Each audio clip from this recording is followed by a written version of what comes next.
네, 오늘 장중에 세력들이 좀 수급을 발생시키다가 차트를 좀 만드는 과정 같은 걸 제가 발견을 했거든요. 그래서 그런 것들을 같이 보면서 또 공부 차원으로 차트 분석도 해보고 또 그 섹터에 대한 이야기도 함께 나눠보면서 종목에 대한 이야기 오늘 심도 있게 이야기해 보겠습니다. 자, 시작할게요.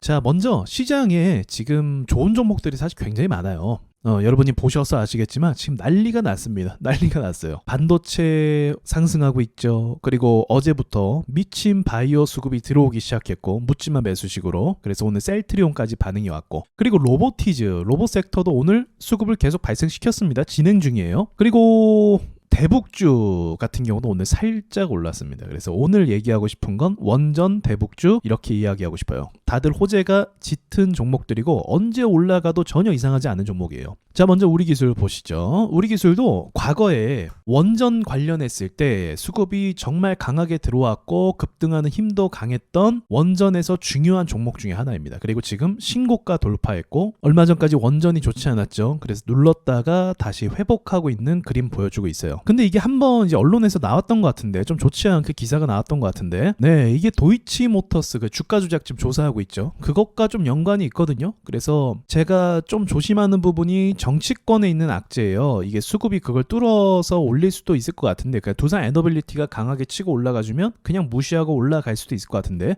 왜냐면 정치권에서 조사하는 게 뭐 하루 이틀만 되는 게 아니거든요. 하지만 투자하는 입장에선 불안하죠. 회사에 대한 신뢰, 회사에 대한 불안감, 그거는 투자자들이 좀 깊이 해야 될 것들이에요. 그러나 이제 차트만 한번 놓고 보죠. 최근에 보성 파워텍도 그렇고 원전 쪽에서 계속 뭔가 시그널을 주고 있구나. 오늘 같은 경우는 BHI도 그렇고, 자, 우리 기술도 보면 가격을 어디까지 만들었습니까? 얼마 전에 있었던 거래가 있었던 저항까지 만들었어요. 앞에서 분명히 악재가 뜬금없이 터져서 여기서 미처 대응하지 못한 사람들의 매물대가 물려 있을 거란 말이죠. 이 매물대를 세력들은 결국 소화를 해주고 가야 합니다. 그 소화하는 과정이라는 게 필요해요. 그게 어떤 과정이냐면 지금과 같은 모습이라고 볼 수가 있어요. 거래량이 엄청 많이 발생하는 건 아니지만 적당히 발생하면서 갈 듯 말 듯 하면서 물린 사람들에게 뭘 주는 거예요? 희망을 좀 주는 거죠. 야, 우리가 좀 여기까지 올려줄게 하면 물린 사람들은 이제 올라오나? 이런 생각을 하게 된단 말이에요. 그리고 나서 세력들은 어떤 거래요? 희망을 줬다가 다시 급락시켜서 이 희망을 빼앗아 버리죠. 그래서 이 종목에 대한 신뢰를 잃어버리게 만들어요. 이런 과정을 반복하면 반복할수록 매물대가 깨끗해집니다.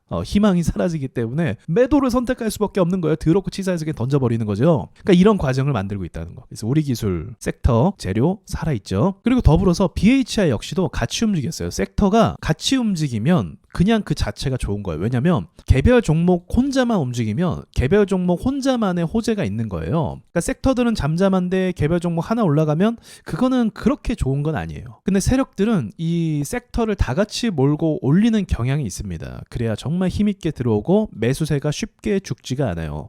그러니까 오늘 그러한 움직임이 보여줬다는 거죠. BHI 같은 경우도 소형 원전 기술을 갖고 있는 회사거든요. 근데 이 소형 원전 기술이 지금 시장에서 굉장히 주목을 받고 있는 기술 중에 하나예요. AI 데이터 센터, 전력 수요, 이것은 계속적으로 AI와 이제 로봇으로 발전하고 있잖아요. 이것들이 사업이 지속되는 한 지속성 있는 재료라고 볼 수가 있습니다. 자, 앞에서 시장이 좋지 않고 뭐 어쩌고저쩌고 하면서 원전 관련주가 좀 주저앉게 됐었어요. 그러다가 오늘 계속 음봉이었죠. 연속 음봉이었다가 오늘 양봉으로 좀 분위기 좀 전환할까라는 그런 모습 보여주고 있는 거예요. 근데 아까 우리 기술도 그렇고 BHI도 그렇고 아직 매물대 밑에 있습니다. 단기 매물대. 그러니까 돌파한 건 아니에요. 돌파한 건 아니지만 뭐다? 돌파하기 위한 전제 조건이 이런 소화하는 그림들, 살짝 거래 들어오는 거, 이런 것들이 필요한데 이런 것들을 오늘 만들어줬다는 거죠. 자, 뭐 소형주 들은 사실 아니었어요. 우리 기술도 그렇고 BHI도 그렇고 아주 소형주는 아닙니다. 근데 오늘 두산 에너빌리티 역시도 같은 시간대, 비슷한 시간대에 세력들이 수급을 발생시켰습니다. 요즘 들어서 계속 거래량을 발생시키는 모습을 볼 수가 있어요. 이게 아무것도 아닌 것처럼 보이지만 1분당 얼마씩 거래대금 터지고 있다? 200억씩 터지고 있습니다.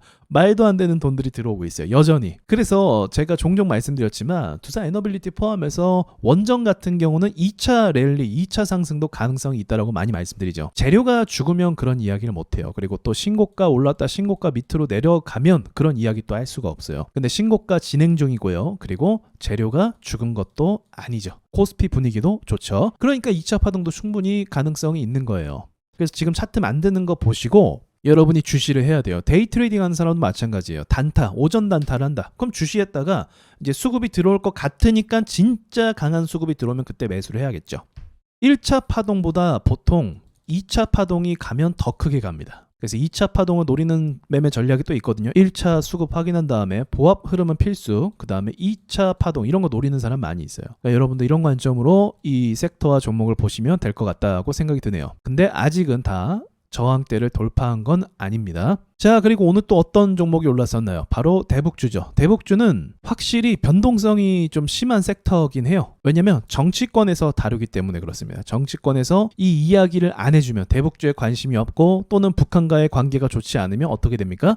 그냥 곧바로 밑으로 떨어지는, 그냥 반등이고 뭐고 없어요. 그냥 밑으로 계속 떨어져요. 투심 자체가 꺾이는 거죠. 오로지 정치적인 상황 하나만 보고 올라가는, 매출 반영 안 할 겁니다. 결과적으로 아무리 김정은하고 손잡고 쎄쎄쎄를 한다 할지라도 매출과 전혀 상관이 없는 종목들이에요. 그건 여러분이 기억하실 필요가 있어요. 그러니까 유행 주식이죠. 유행이고 테마주일 뿐이에요. 근데 이것도 의미는 있어요. 어쨌든 내가 사는 주식이 올라간다면 유행이고 테마고 매출이건 간에 수익을 내는 게 중요하다고 한다면 지금 주목해야 될 만한 재료인 것도 맞는 거죠. 자, 돈이 많이 들어온 건 아니에요. 좋은 사람들. 얼마 전에 근데 정말 미친 듯한 상승을 보여줬습니다. 사실 특별히 어떤 이야기가 되는 거 없었거든요. 그리고 이 회사 얼마 전에 뭐였나요? 그 TV 다큐 프로그램 같은 곳에서 나왔어요. 문제가 없는 회사가 아닙니다. 거래 정지 오랫동안 당했죠. 그리고 나서 이렇게 되는 거예요. 이거 뭐겠어요 이게. 노코멘트 할게요. 아무튼 근데 지금 이런 대북주 흐름 때문에 또 역시나 차트가 튀어오르는 이런 현상들을 보여주고 있습니다. 그래서 기가 막히게도 지지선을 딱 찍고 일신석재 같은 경우도 이렇게 올라왔고요. 그리고 코데지 컴바인 이것도 계속 깊게 누르다가 이제 이슈가 생겨서 살짝 기술 반등 준 상황이라고 볼 수가 있어요. 깊게 눌렸기 때문에 보상작용으로 어느 정도 더 올라올 수도 있겠다고 생각이 듭니다. 그래서 이런 거죠. 이런 걸 공략할 때도 뭐 전략이 나름대로 필요합니다. 자, 이만큼 밀렸죠, 주가가. 꽤 많이 밀렸어요. 30% 밀렸단 말이죠. 그렇다면 지금 반등 나온 시점에서 고점까지 한 절반 가격을 이렇게 재봐요. 그러니까 주식이라는 게 이제 반발 심리로 지금 누가 봐도 이제 시각적으로 봐도 반등이 얼마 안 나왔잖아요. 그쵸? 그러니까 한 요 정도까지의 반등은 가능하지 않을까라고 계산해 볼 수 있는 거예요. 그리고 이 근처에 있는 매물대를 계산하는 거예요. 그러면 이 근처에 매물대가 뭐가 있냐면 여기와 여기가 있습니다. 제가 두 선을 그었죠. 이 구간이 이제 매물대가 되는 거예요. 그리고 분봉으로 또 자세히 보는 거예요.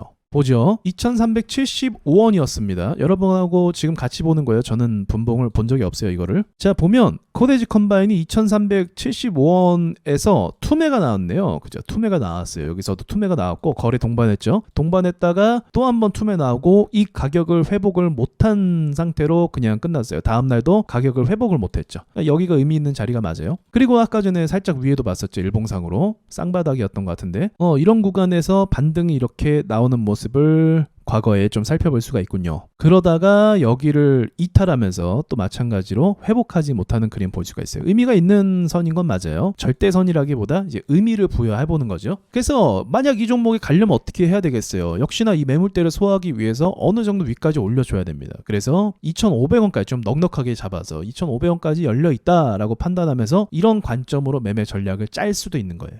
나의 기대 수익률이 한 저 정도 되겠구나라는 걸 말이죠. 그러니까 막연하게 투자해서 하면서 이제 파는 거가 아니라 이제 전략적으로 한 여기쯤까지는 일단 기술 반등을 노려볼 수 있겠다라고 볼 수 있는 거고, 만약에 내가 판단했을 때 재료의 힘이 그래도 좀 강하지 않을까라고 하면 이 종목이 그래도 뭐 한 번에 뚫고 가기보다는 이런 식으로 파동을 만들 거란 말이에요. 그럼 1차적으로 여기서 매도하고 혹시 떨어지면 또 한 번 매수해보자라고 해서 2차적으로 또 돌파하면 또 상승이 클 거 아니에요. 이런 식으로 1차 매수 2차 매수를 노려서 1차 매수 이후 매도 2차 매수 이후 매도 이렇게 딱 하면 되겠죠. 스케줄 나와 있으니까. 스케줄은 이제 뭐 트럼프와 우리나라 정부 간의 대화가 될 진행 부분, 그것을 이야기하는 거예요. 자, 그리고 더 이야기하고 싶은 종목들이 사실 좀 더 있는데 이 종목도 한번 짚고 넘어가 볼게요. 바로 보안주입니다.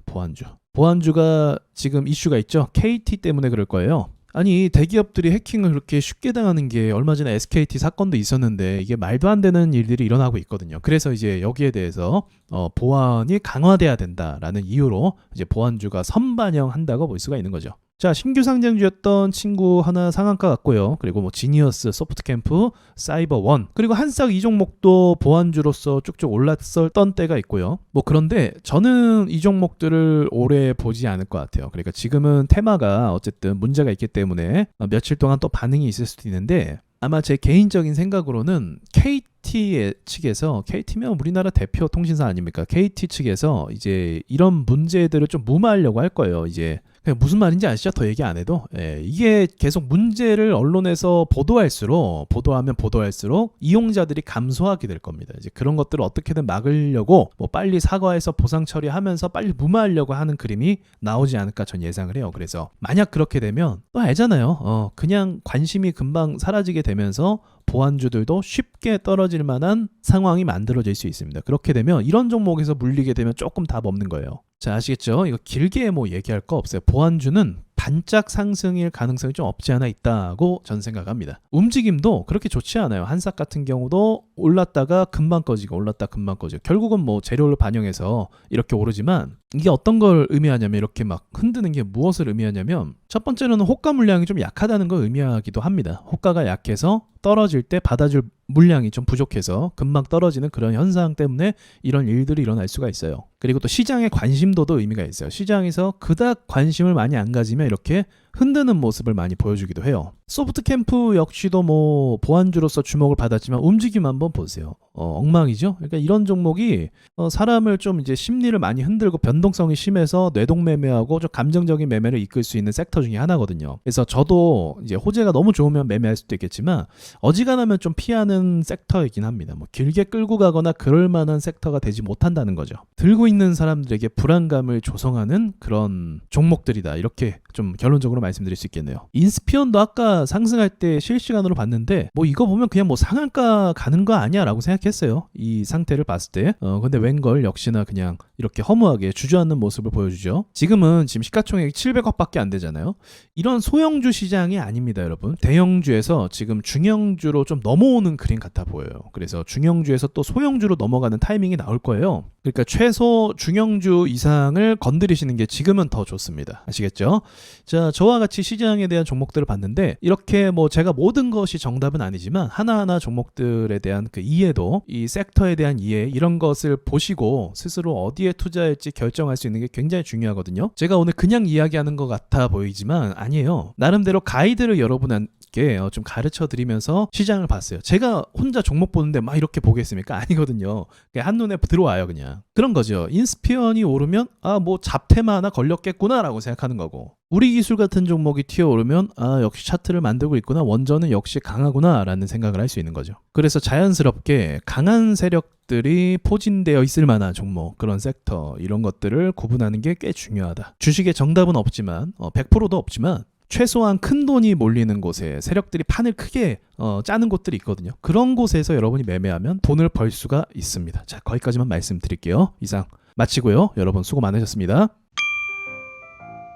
여러분, 교육 강의 광고할게요. 자, 대장주 추격반 교육을 시작합니다. 한 달 동안요, 제가 텔레그램에서 강의 기준에 맞는 걸 계속 떠들 겁니다. 그래서 뭐가 대장주고 뭐가 강세주고 지금 시장 상황이 어떠한지, 그래서 어떠한 종목을 봐야 되는지, 그리고 테마가 실시간으로 바뀌잖아요. 그 테마에 대한 해석도, 이런 테마는 무시해도 된다, 이런 테마는 주목해야 된다, 그런 것들을 대장주를 찾아서 함께 배우는 시간 가져보도록 할게요.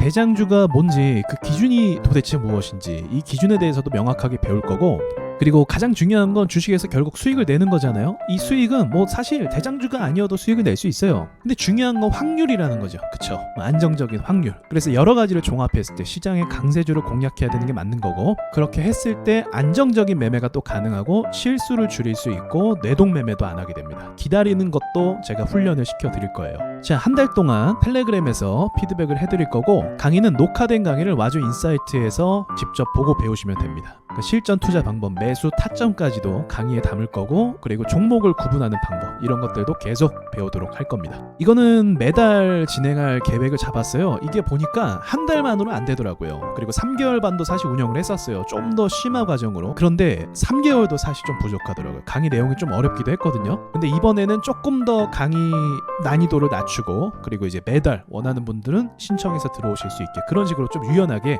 바꿔봤습니다. 자, 관심 있는 분들은 신청해 주시고요. 강의는 이번 달 28일까지 신청을 받겠습니다. 그럼 강의 때 뵙도록 할게요.